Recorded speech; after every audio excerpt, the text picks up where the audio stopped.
Kali ini, gue akan sharing ya dari pengalaman gue, bagaimana caranya lu bisa jadi kaya sebelum umur 30. Kenapa gue bilang jadi kaya sebelum umur 30? Sedangkan banyak di luar sana bilang sabar, ya kan? Sabar aja nanti nikmatin kaya. Karena gue percaya kaya di usia tua itu scam menurut gue. Ibarat manusia kan rata-rata hidupnya banyak yang 70 tahun ya. Kalau kalian cari rata-rata mungkin cewek 74, 75, cowok tuh 72, 71 banyak yang udah meninggal. Kita tarik rata-rata karena manusia itu nggak hidup banyak sampai 100 tahun gitu. Kecuali ke depannya ada bioteknologi dan lain-lain. Tapi kalau yang gue lihat dari datanya dan gue lihat diri gue sendiri, ya mungkin di 70-an gitu. Nah, dari 70 ini ya 20 pertama itu dipakai untuk sekolah, ya kan sekolah, SMA, kuliah ya. Habis itu 45 tahun tuh kerja, pensiun 5 tahun terus mati. Jadi lu bebas ya, pas udah tua ya baru bisa travel 5 tahun terus mati. Itu bukanlah hidup yang gue mau. Ya, jadi kalau ada orang yang bilang, oh tapi orang kaya yang ini yang udah tua ini bilangnya sabar, kaya nanti. Ya itu mereka aja, jangan gue. Gue nggak mau cuman bebas 5 tahun. Gue dari umur 22 tahun tuh udah bebas ya. Gue bisa beli supercar yang gue mau, gue punya rumah yang enak, gue tinggal di tempat tinggal yang bagus. Ya gue bisa ajak orang tua gue keliling dunia. Karena semua orang tuh tahu, kekayaan sesungguhnya itu cuma waktu. Jadi orang kaya ya, yang tua yang ngomong gitu, cuman iri sama anak-anak muda seperti gue. Jadi di sini gue pengen ngajarin yang masih muda juga, yang belum 30, bahwa bisa loh, nggak harus nunggu tua. Ya. Karena zaman sudah berubah, sudah ada yang namanya teknologi.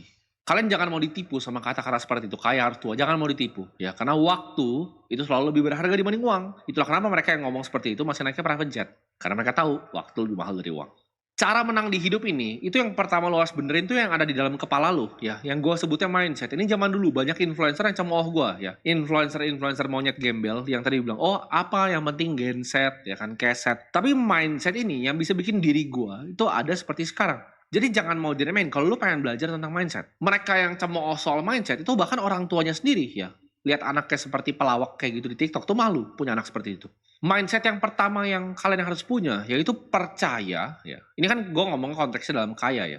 Lu percaya bahwa diri lu sendiri itu bisa kaya. Tapi ini gue paham banget, bakal banyak yang ngomong ke lu adalah orang yang halu, lu adalah orang yang delusional. Misalnya lu tinggal di desa gitu kan, naik motor. Tapi lu percaya di diri lu, di hati lu yang paling dalam, lu percaya ya. Ketika lu lihat muka lu sendiri kaca, lu percaya bahwa orang ini bisa kaya. Gue itu dari zaman masih miskin ya, gue dari naik motor, gue dari beli mobil bekas Ford Fiesta, itu gue sudah percaya bahwa Timothy akan jadi seorang triliuner. Gue nggak tahu caranya gimana, gue nggak tahu apapun yang gue harus lakuin. Kalau disuruh nyapu tai setiap hari, ya sampai situ gue akan nyapu tai setiap hari. Gue nggak peduli caranya gimana, apapun itu gue akan lakukan. Tapi gue tahu, ya, gue belum tahu jalannya, gue belum bisa lihat jalannya, nggak ada yang ngajarin gue jalannya juga, tapi gue tahu ya suatu saat sebelum gue masuk ke tanah, sebelum gue dikubur, gue akan jadi triliuner dan gue akan bermanfaat untuk orang banyak. Dan ketika gue nyampe itu, gue berjanji sama Tuhan yang di atas, gue berjanji akan bantuin semua orang bisa jadi kayak gue.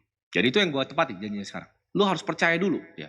Karena kalau lu tidak percaya sama diri lu sendiri, tidak ada yang akan yang percaya sama lu. Ya nggak apa-apa nanti lu dibilang delusional, lu dibilang halu, lu dibilang kebanyakan nonton konten ya, nggak membumi, biarkan semuanya itu. Kalau lu nggak benar-benar bilang bahwa diri lu bisa kaya, itu jalan di depan lu, pintunya itu tidak akan pernah terbuka.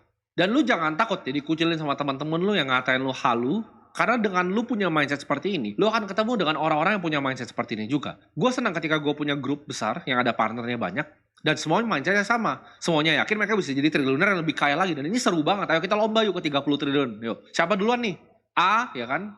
B, C, D, siapa nih? Siapa yang duluan ke 30 triliun? Ayo kita lomba. Bahkan grup kita, itu namanya Road to 30 triliun loh. Nama grupnya Road to 30T. Jadi kita semua lomba ya, siapa duluan? Jadi ketika lu punya mindset pemenang, lu akan dikelilingi oleh pemenang-pemenang di dunia ini. Ketika mindset lu, ini halu, itu halu, kan ketemu yang halu yang cuma ngopi, ngerokok, jadi sampah. Jadi monyet, jadi badut di TikTok. Ketika gue punya pemikiran seperti ini, ya gue seperti sekarang, akhirnya gue ketemu banyak orang yang punya pikiran yang sama. Dan jadi seru malah, kita jadi lomba rame-rame. Ini adalah satu momen yang gue ingat banget ya di hidup gue. Jadi waktu itu, ya itu gue bikin marketing agency, ya gue kerja di salah satu startup yang gue di mana gue di sana double job juga. Gue jadi marketing eksekutif ya di startupnya. Videonya sempat viral waktu itu, seliweran di mana-mana. Itu gue waktu itu naik mobil Audi A4. Itu mobil yang menurut banyak orang mungkin udah oke untuk anak seumur gue ya, baru lulus SMA naik Audi ya kan. Gue waktu itu meeting ya di sama klien gue inget banget mallnya di Central Park. Jadi kalau di Central Park itu di depannya itu ada taman ya, ada taman. Nah, jadi kalau ada parkir lobby ke depan sedikit itu ada taman. Itu gue waktu itu pengen parkir di situ, tapi mobil gue Audi. Gue nggak boleh parkir, jadi gue disuruh turun ke bawah ya kan.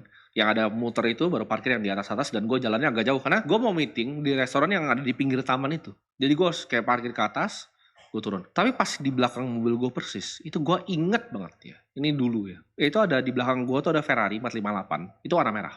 Warna merah dia ngedim-ngedim gini mobil gue. Dia ngedim maksudnya dia memanggil orang security-nya. Mobilnya itu dikasih parkir di situ. Dia turun. Ini kalau gue nggak salah mallnya baru buka jam 11-an. Dia dikasih turun di situ ya. Dia bawa cewek juga. Dia turun di situ terus dia jalan langsung masuk. Di situ gue mikir, kok ada orang bisa beli mobil? Itu penghasilan gue bertahun-tahun. Siang bolong begini, pagi mallnya baru buka nih. Itu restoran tuh beneran baru masih siap-siap di jam 11 kalau nggak salah. Gue kan mikir, gue kesini tuh kebetulan siang-siang karena gue bisa di kantor kan. Bisa di ruko itu gue di kantor. Gue mikir harusnya gue tuh kerja. Jam segini tuh gue jam kerja. Kok bajingan ini bisa naik supercarnya kesini. Dan dia nggak kerja gitu loh, dia bebas waktunya. Dan dia bawa cewek sini, berarti kan dia mau makan doang gitu loh. Gue tuh makan tuh meeting gitu. Gue masih dalam konteks kerja. Di situ gue mikir. Dan pulang, gue inget banget. Audi gue itu mogok. Jadi mogok mobil gue di jalan. Dan gue harus nunggu panas-panas sambil towing balik. Di situ bener-bener momen yang bikin gue mikir bahwa oke, ada game lain untuk gue main di dunia ini. Gue itu jadi kepikiran terus ya. Sejak hari itu gue kepikiran terus. Gue jadi panas ya. Gue panas akan kondisi gue sendiri. Kalau kalian banyak yang lihat seperti itu, kalian cuma biasa aja. Oh ya doa. Atau makin kalian katain, oh sombong banget nih orang. Gue tuh gak pernah ngatain. Gue cuma kok bisa ya bajingan ini. Siang-siang lo anjing. Siang bolong begini. Dia malah asik makan sama ceweknya. Dan gue tahu di hati gue pasti suatu saat bisa jadi dia. Gue tuh kalau udah taruh pikiran gue ke satu hal, gue yakin gue pasti bisa lakukan. Apapun itu ya, olahraga apapun, ya, game apapun yang di dunia ini, gue taruh otak gue yakin gue bisa. Jadi gue pikir situ, oke, gue yakin gue bisa. Seperti ini. Orang tuh kebanyakan udah akhirnya, oh rezeki diatur di atas. Enggak, kalau gue lihat kayak begitu, ya dia tahu cara dapetin rezekinya, gue pengen bisa dapetin rezeki kayak dia. Gue panas setiap malam, gue pikir tuh gila anjing, dia bisa parkir kayak begini, gue nggak pernah, gue disuruh muter-muter tuh. Padahal saya gue ngerasa waktu itu mobil gue nggak jelek-jelek banget, ternyata ada mobil bagus yang bisa parkir di situ. Gue pas mau parkir di situ dibilang ini cuma bisa sebentar di sini. Padahal sebenarnya di situ dia emang bisa parkir gitu, tapi karena mobil gue mungkin lebih jelek gitu. Ada Ferrari yang bagus yang warna merah di belakang. Makanya gue sampai sekarang setiap lihat 458 kesel gue. Ah mampus lo mobil murah lo, gue sama hati gue gitu. Seneng gue, ya karena dulu gue nggak boleh parkir karena mobil itu, gitu. Dan setiap kali gue sering cerita, tiap kali gue jadi wedding organizer, ya gue liat orang makan. Atau bahkan gue makan di restoran deh. Waktu gue punya agency, ya gue kan udah punya ratusan juta juga. Dan gue income gue lumayan. Gue dari market tuh dapat lumayan. Ya. Jadi gue dapat agency, duitnya gue taruh di market. Dari hasil gue jualan pomade, gue jualan sedotan tuh gue puter-puter terus di market. Dan itu lumayan. Gue tuh bukan orang gak punya duit. Zaman yang kalau kalian ingat ya, gue TikTok masih kutangan. Itu gue taruh portofolio gue di samping. Monthly gain gue tuh ratusan juta. Ya. Itu gue bukan orang miskin gitu loh. Tapi kan gue gak bisa makan semena-mena. Ketika gue ke restoran steak, gue makan restoran yang steak yang 400.000. Itu ada orang pesen steak tuh 3,5 juta sebelah gue. Kan ada tiernya tuh kalau makan steak kan. Di restoran sama tuh ada yang 400.000. Ya kan yang misalnya yang US. Dan dia pesannya ini yang sirloin yang Hanwoo gitu. A5. Yang Korea. Gue kayak anjing. Dia makan 3,5 juta. Itu kan dibuka gitu. Set ada box gitu. Ceweknya makan begitu juga gitu. Terus dia pesan botol wine yang gue gak tahu harganya berapa waktu itu. Yang pasti bawanya dalam tuh. Makin dalam kan makin mahal. Gue liat gila, ini ngabisin uang gue yang gue dapat hari ini atau besok nih. Berarti kan itu cuma bagian kecil sekali dari uangnya. Kok bisa ada orang bisa buang-buang duit kayak gini? Gue tuh jadi panas. Tapi banyak orang liat kayak begitu malah benci, iri dan dengki. Ketika lu liat, oh ada Timothy nih kemarin. Gue cuma bikin Insta story dong kalau gue pulang ke rumah. Oh viral dia lampunya 2 miliar, wah ribut orang. Karena lu nggak pernah berada di situ, gitu loh. Di teman-teman gue itu hal yang sangat biasa aja. Gue liat teman-teman gue pakai jam 8 miliar, jam 10 miliar, 19 miliar juga ada, biasa aja. Semuanya juga punya di circle gue. Tapi untuk orang seperti gue yang waktu pas gue naik Audi, gue liat yang kayak gitu, wah gue jadi panas. Gue pikirin terus. Nah mindset yang gue pengen kalian punya ya dari ini adalah lu marah. Marah itu bukan hal yang jelek. Lu kan selalu diajarin sama orang, oh jangan jadi orang yang pemarah. Timothy kenapa suka marah, kenapa begini? Jangan jadi orang yang pemarah. Salah lu. Lu harus marah sama diri lu sendiri. Ketika kondisi lu itu bukan seperti yang lu mau. Ketika dari zaman dulu, ini kita flashback dulu sebelum gue ketemu Ferrari itu. Zaman dulu gue marah kenapa nyokap gue harus bikin lempar. Nyokap gue kenapa harus, jadi nyokap gue tuh yang bantuin gue. Kalau tadi Timothy orang tuanya kayak lu goblok banget gitu. Lu bisa nanya ntar kapan-kapan mak gue ajak sini. Dia itu yang bantu gue bungkusin pomade. Jadi ketika gue dapat orderan, mak gue ini orang rajin. Gue tuh kalau ngebungkus pakai bubble wrap tuh jelek. Itu nyokap gue yang bungkusin satu-satu. Terus dia boxin, gue tinggal antar ke dia nih. Dari gue nggak punya apa, dia bantu. Kenapa dia harus bantu begitu dan dia harus jualan lempar segala macam? Cuman untuk duit sewa rumah, cuman untuk duit makan. Rumah aja waktu nggak ada dia, harus bayar duit sewa, kejar duit sewa, rumah yang kecil sewa. Di situ gue marah, kok kondisi gue begini banget ya? Kok gue nggak bisa bahagia nyokap gue kayak orang-orang lain yang Gue bayangin mobil-mobil yang mewah itu pasti bisa bahagiain nyokapnya. Nyokap gue nggak pernah bisa travel. Ketika gue travel ya, gue bahkan dulu pas gue masih miskin, gue kira Bali adalah tempat yang nggak gitu bagus. Karena guanya miskin. Cuman makan di tempat yang panas-panas, datang ke wisata yang banyak orang datang. Sekarang ketika gue punya duit, gue baru tahu seberapa mewah Bali. Ada hotel yang 50 juta semalam. Gue bahkan punya beach club di sana paling besar di dunia sekarang. Jadi gue kalau ngajak nyokap gue, ayo kita main ke Atlas. Kita lihat tempatnya mewah, bagus. Bagus sekali Bali itu. Kalau lu punya duit, kalau nggak punya duit, hotelnya jelek. Di situ gue panas. Dan lu semua harus jadi panas, lu jadi marah. Lu jadikan itu api yang membakar diri lu. Ketika lu lihat kondisi lu, ya lu lihat mobil lu naiknya apa, jelek, bahkan gak punya mobil, naiknya motor, lu lihat pacar lu di belakang, jelek, itu harus jadi api. Oh gue pengen punya cewek yang cantik, gue pengen punya mobil yang bagus. Lu lihat nih, lu nyetir ya kan, stuck nih di tol jor itu kan, naik LCGC, kelason-kelasonnya orang jadi marah lu kan. Lu harusnya marah tuh sama kondisi lu. Gak akan ada manusia di bumi ini yang mau nyeret lu untuk kerja. Gak akan ada manusia di bumi ini yang mau ngasih lu Ferrari. Lu sendiri aja gak mau, lu sendiri gak percaya lu bisa jadi kaya, lu gak marah sama kondisi lu. Gua gak akan di sini, gua keluar dari kamera, gua ambil leher lu, ya ayo kita kerja gitu. Cuman lu yang bisa pukul pantat lu sendiri, oke hari ini saya harus bekerja. Karena orang tuh banyak yang malas bekerja sedikit udah capek mereka. Gue bingung gitu ngomongin lu gimana. Kalau lu emang udah gak ada kemauan, lu coba scroll TikTok, ujung-ujungnya apa? Ya lu bikin anak, habis itu lu minta bansos. Lu berharap ada orang lain, lu salahnya orang lain, lu salah pemerintah begini, pemerintah begitu. Mau mereka coba bagaimana, lu kan salahin terus. Kenapa? Karena lu yang sampah. Lu cuma jadi pengemis, minta bansos dong, minta bansos dong, minta bansos dong. Gue dari lu gak pernah minta-minta sama orang, lu baru kerja dikit, oh mental health. Itu kebiasaan yang kontol tuh gue kasih tau tuh. Orang yang nyontoh-nyontohin begitu, oh dikit-dikit ini mental health. Ini begini, begitu. Gue burn out. Saya capek, saya burn out. Kemarin gue hire editor, baru kerja 4 hari, nggak bisa, burn out. Lu mati aja. Ada yang datang kayak gitu, gue mati lu, bagusan. Gak usah hidup, gak usah kerja sama gue lu. Di jalan aja. Banyak orang nyari kerja, lu udah dapet kerjaan bagus gitu kan. Tapi capek bang kerjanya sampai malam. Anjing lu, gue belasan tahun kerja, ya sehari pun.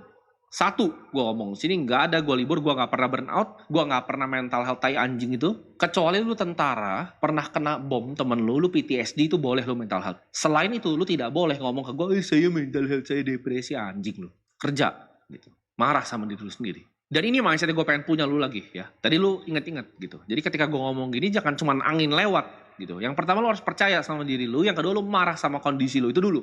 Ya itu jadi apinya tuh. Ketika lu ngerti konsepnya, lu paham polanya, lu bisa jadi sukses juga. Karena semua itu cuma di otak. Yang ketiga, biasain apa yang lu ucapkan, itu lu jadiin kenyataan. Ketika gua nih ngomong, saya akan bikin 100 sekolah, itu akan gua jadikan kenyataan. Walaupun gua harus mati untuk lakukan itu. Ketika gua ngomong ke diri gua akan jadi triliuner. Gua akan jadi triliuner. Ketika gua bilang, di SMA gua akan jadi yang paling jago main basket, satu sekolah. Gua akan latihan sampai kaki gua kalau bisa patah di situ. Gue akan latihan, gue bilang gue akan jadi shooter terbaik, gue akan shoot sampai tangan gue kalau bisa patah. Jadi kalau gue ngomong sesuatu ke diri gue, itu self accountability-nya tinggi. Lu adalah orang-orang yang gak accountable, bilang oke, gue mau sukses. Besok lu udah ngaso lagi scroll TikTok sambil coli. Itu yang bedain gue sama lu. Ketika lu bohongin diri lu terus menerus, oke kemarin saya mau sukses, awal tahun baru oke tahun ini gue mau bebasin nyokap gue dari kesusahan. Tapi lu gak ngapa-ngapain sampai sekarang. Lu gak punya self accountability, gak ada itu. Omongan lu tuh sampah gitu. Kayak gue bilang tadi, misalnya karyawan gue gak pernah ngancem, lu keluar. Gak pernah gue ancem. Orang ya di sekitar gue, itu mau semuanya, mau saudara gue, mau pacar gue, ya, mau karyawan gue, itu semuanya sama. Gue tuh ngomong gak banyak ke mereka. Tapi kalau gue ngomong, mereka tahu gue itu serius. Cewek misalnya, saya nggak gini, lu diem atau lu keluar? Simpel gue. Ketika out, keluar dari hidup gue gak butuh. Cowok lain ngomong doang gitu. Oh lu yang begini ya, gue gak mau lagi ya. Tapi dia biar ceweknya berantem lagi 2 jam sama dia. Kalau gue gak terima tai dari orang. Kalau lu gak mau, out. Sama karyawan gue. Lu gak suka kerja sini, out lu anjing. Cari gaji yang sama kayak di sini. Ngemis sampah sana di luar. Dan lihat semua ya karyawan gue atau misalnya siapa yang pikir bahwa mereka tuh lebih hebat dari gue, keluar semua jadi sampah. Karena memang mentalitasnya orang-orang sampah, gak kuat. Jadi gue tuh ngomong sedikit, tapi gue lakuin. Kalau gue bilang gue mau jadi orang kaya, kalau gue bilang gue mau bikin 100 sekolah, itu kan gue lakukan. Dan lu kalau terbiasa tidak begitu, habis lo nanti. Jadi 3 ya, mindset lu harus punya. Ini core nih, pemikiran utama ya. 1, ya, lu harus selalu ingat bahwa lu harus percaya sama diri lu. Kalau lu gak percaya, gak akan ada yang percaya. Kedua, lu harus marah. Karena kemarahan itu adalah api yang luar biasa. Lu dikecewakan sama orang, marah. Kenapa lu dikecewakan sama orang? Lu ditolak sama cewek, marah sama diri lu sendiri. Kenapa lu jadi cowok yang bisa ditolak sama cewek? Jangan lu marah sama ceweknya kok dia tolak gua. Lu gembel bos. lu coba balik lagi naik Ferrari, dia paling langsung buka celana itu. Jadi lu nggak bisa gitu, lu nggak bisa marahin orang lain, lu salahin sama sekeliling lu gitu. Lu nggak bisa salahin pemerintah karena nggak kasih lu bansos, lu kerja, lu anak lu, ya kan lu yang bikin, lu makan ya lu kerja. Dan yang ketiga, hati-hati dengan apa yang keluar dari mulut lu. Karena gua itu ketika gua ngomong sesuatu, gua lakukan. Gue paling benci orang yang mulutnya nggak bisa dipegang. Apalagi diri lu sendiri. Jangan biasain bohongin diri lu sendiri. Nah itu mindset ya. Tapi cara menangnya gimana? Cara menang paling gampang adalah lu ngambil bet yang asimetris. Yang lu dapatnya bisa banyak, lu ruginya sedikit. Ini lihai melihat peluang. Gue selalu nyari bet yang asimetris di hidup gue. Ketika gue bikin marketing agency, jangan sekarang gue ngomong bikin agency, sekarang anak-anak muda sekarang sok-sok mau ikut jadi gue. Oh gue bikin agency, agency itu bisnis mati. Kenapa? Karena AI akan gantiin lu semua. Ya. Jadi kalau ada anak muda, oh gue agency tai anjing. Itu zaman-zaman bola mata di Facebook Ads masih murah. Sekarang lu mau beli bola mata di Instagram Ads, lu mampus lu. Lu pasti nggak bisa. Karena ini bet yang pas pada waktu itu. Kalau gue, zaman sekarang gue bikin marketing agency, pasti nggak bisa. Lu jadi harus cari peluang. Highlight peluang. Industri mana yang kira-kira gue bisa masuk yang betnya asimetris. Gue kasih contoh. Lu semua udah tahu kayak artificial intelligence ini bakal gede. Lu nggak cukup pinter untuk coding gitu. Tapi apa nih yang lu bisa kerjain di industrinya? Gue kasih contoh nih. Buat semua yang mau dengerin, gue kasih contoh. Banyak perusahaan yang pengen implementasi AI. Contohnya, gimana caranya pindahin customer service jadi AI? Mereka mau integrasi perusahaannya ke AI. Nah ini bisa ada agency, bisa ada perantarnya. Bisa ada lu di tengah ini. Lu ketemuin antara customer dan solusinya apa. Dan lu jadi yang terbaik di sini, lu pasti jadi orang kaya. Jadi cari bet yang asimetris. Oh tapi gue gak ngerti, lu udah orang miskin. Orang miskin tuh tidak berhak untuk skeptis. Karena kalau lu gak berusaha, ngapain? Duit lu tuh udah gak punya. Lu gak ada ruginya, bet lu asimetris. Lu cuma punya satu ke nol ya udah hilang. Tapi satu dengan lu berusaha tadi bisa ke 100. Ketika lu udah ketemu apapun, ya lu fokusin semua energi dan waktu lu di satu bidang itu. Fokus. Lihat peluangnya. Lihat jalannya. Dan lo harus bunuh ya rasa nyaman lu. Nggak ada santai-santai lagi. Seumur hidup lu, tiap lu bangun, lu berperang. Gue bangun semangat gue. Gue mau ngapain nih hari ini. Jadi jangan ketawa ya soal mindset. Karena semua yang gue punya sekarang itu karena yang pikiran gue. Karena lu bisa lihat, gue itu bukan tipe yang dendam sama orang terus habis itu ngerasa, oh sekarang gue udah di atas dia. Enggak. Balas dendam terbaik gue adalah jadi orang yang luar biasa sukses. Lu bayangin nggak? Orang yang ngata-ngatain gue dari dulu. Sekarang mau kerja sama-sama gue ludahin mukanya. Hal paling menyedihkan dari orang yang disasosiasi dirinya sama gue dengan ngatain gue dan lain-lain adalah suatu saat gue lebih sukses lagi dan pasti lebih sukses lagi dari sekarang. Lu jadi sampah, lu gue tinggalin, jadi nothing. Lu cuma akan jadi sampah seperti serpihan sampah. Ini berlaku di semuanya di hidup gue. Karena hidup lu harus ingat, cuman lu yang bisa kontrol. Dan gue bilang tadi, balas dendam terbaik itu bukan lu sikat orang. Gue mau sikat orang sekarang gue bisa gue sikat. Tapi gue pilih untuk enggak. Kenapa?